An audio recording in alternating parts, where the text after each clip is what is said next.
we now have a fireside chat for you looking at the concept of network states representing a pioneering shift in the landscape of governance. And this discussion will delve into the intersection of digital technology, decentralized networks, and new forms of social organizations. Don't go anywhere, because I want you to put your hands together for Justin Harper from the Crypto Radio, Nicholas Zaldestani, Chairman at CESS, Farhad Mayan, Co-founder at Forma, and we are due to have a fourth guest, Sasha Ivanov, founder at Waves Ecosystem and Units.network.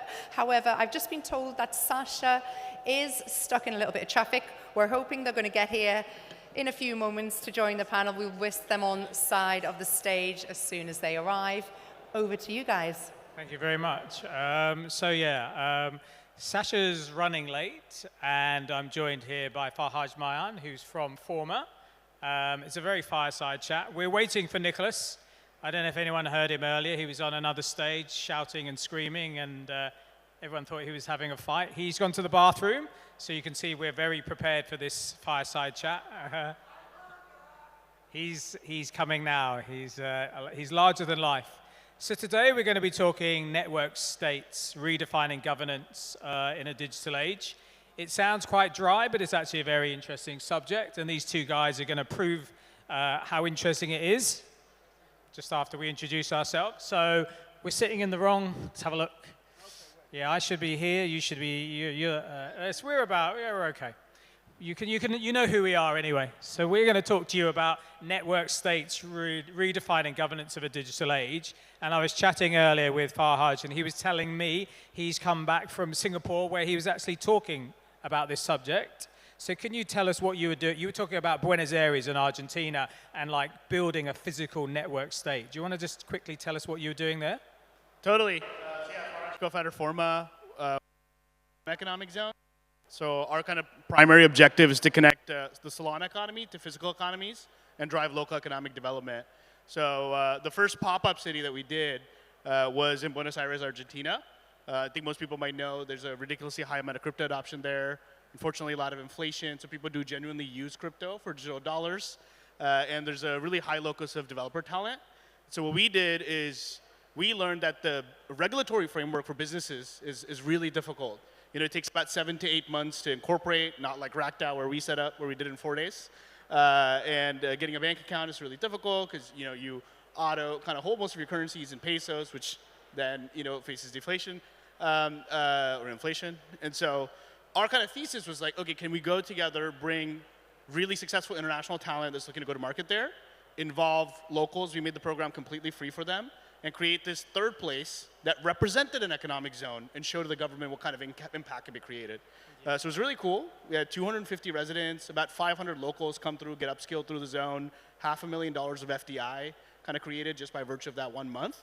And now we're working on a lot of long-term programs to continue to drive economic development there. And these are physical network states that are popping up in many countries. But with all the fun stuff and the exciting stuff like these decentralized states, you need the rules, you need the regulations, and you need to care about people's privacy. And I know when it comes to data privacy, the man on my left is very vocal and has very strong opinions. So Nicholas, over to you. When it comes to protecting people's privacy in this, not wild, wild west, but in this new revolution of, you know, networks, how do you do that? So I've been in the data business for a very long time. How many people know Oracle? So I was there when it was 500 people, 1988, and we thought we were going to protect data. And sure enough, over the tenure of my career in technology, the importance of data has gone up, the amount of data has gone up, but the bottom line is the privacy of our data has gone down. In fact, any of you that are posting to social media or storing on many servers, you may know now that that data is being used in many learning models, AI models. And so the whole initiative behind CES is to take back control and ownership of your data. And that is a critical thing as we think going forward, is that if we create content, we should in fact control that content and protect that content. So data protection, data ownership, data sovereignty, data privacy is what CES is all about. And we're a full infrastructure. We are a decentralized data infrastructure that sits on top. We have our own blockchain. We have our own decentralized storage system. We have our own decentralized content delivery network. So we're an infrastructure that can really allow a DAO like RAK DAO to expand tremendously, because by using CES, that becomes a platform for others to participate and expand their operations when it comes to the world of what I don't call Web3, but I call the next generation of technology. This is the next generation. I just came back from Washington, D.C. We were in front of Congress there as a company, and even the US now is starting to really get it. But I have to say, hats off to this community, because I was here not even that, 3 months ago, and already I'm seeing massive change. So it's very exciting what's happening here in RAK. What if I was going to be devil's advocate and say to you, I'm not so much worried about my privacy of my data. I don't mind what you do with it because I've got nothing to hide. What would you say to that? Should we talk about it? I just went into his server and I found out a lot of stuff he doesn't want to share. It has a lot to do with, listen, how many of us have used ChatGPT? Okay? So how many people are trusting the result from ChatGPT? Who's telling you that that information they're giving you is right? Or what's influencing that? And that's probably the most important part, is what's influencing our decisions today is what's critical. You know, and I can say this now, I write for Forbes Tech Council. I tried to write an article that said, what Google did to Yahoo, ChatGPT is doing to Google. And of course, they wouldn't let me post that. But bottom line, you think about it, ChatGPT is a much, much better search. In fact, who would have ever thought that people are going to ChatGPT before they're going to Google now? But here's the thing. The results that are coming out of that, can we trust them? So the thing that I have to say to you is, what are these learning models deriving their ideas from? And so you should be fearful of where your information is going and how it is being used and constructed. Is it being used for you or against you? So data privacy, data sovereignty, data security is absolutely critical. And this is the biggest benefit of what we're doing here in Web3. No, also, like the sovereignty and the choice. Yes. If you want to be a data publicity maxi, you can do that. I so agree, because here's the thing. If anyone in this room thinks that Web 2 is going away or the old technology is going away, they're not. It's interoperability. It's how do we work all together that's most important. Yeah, you make a good point, the Web 2, Web 3. And so Farhad, bringing you in here, how does a network state work with a nation state? Because the two, one can't really survive without the other one. Is that fair to say? They both kind of need each other. Well, not need each other, but a network state probably needs to feed in back to the nation state. Yeah, I think there's like a really good philosophy that's starting to kind of bloom within the Solana ecosystem. If you look at most of like the crypto native institutions that exist today, the game is very player versus player. Like you lose, like I make money. You know, like your economy benefits, so I get more resources. So there's like very stark contrast in between the benefits that the negotiating parties receive. I think like the future of collaboration between network states and nation states looks more like player pump player, where both locals within those countries and people who are looking for the right jurisdiction, the right regulatory framework, the right quality of life, the right cultural substrate to actually align with, they can find that unity. If you're a small island nation that has like GDP just in the few billions, small population, that's looking to bring some of the best technological advancements to come put their fiscal base and eventually physical base in your country, create jobs for locals and inspire people around the world, you can do that. And I think the UAE is a perfect example of that. It was primarily driven by the nation state, but they opened it up, their borders, through immigration, through meritocracy, right? Helping people who are skilled immigrate here and add value to the economy. They were able to do that. So in my opinion, network states are just a way of formalizing the purchasing power of an internet native, merit-driven community and helping qualify and quantify them to make it more attractive for these nation states to attract, incentivize, and work with that talent. Yeah. And Nicholas, I feel like you want to get in here and say something about this, or you want to give your opinion on this one, or? Well, I mean, we're here balancing regulation with freedom of speech, so to speak. And I think this is a really important balance. I am not someone that's going to say, hey, let's have that data sovereignty and privacy and security and hold it all to myself and not follow any rules. I think there's this balance, and this is where, as an example, RAK DAO is so valuable to this area, because we've got to figure this out together. We have to figure out what are the rules, to your point, and not have it be a wild, wild west situation. And I think that I lived, most of us in this room probably lived a little bit through the .com era, and I remember the bust. And yet today it's bigger than ever. And I think in many ways we're going through that right now. The winter we had a year ago to a few years prior, that was our post-.com bubble time. And now we're coming back, and what we're coming back with is much more focus on how do we behave properly, so to speak. How are we most authentic? How are we following good business practice? And one of the things, I don't like the word Web3 projects or projects in general. I like to talk about it as implementations, because we're talking about implementing the next generation of technology.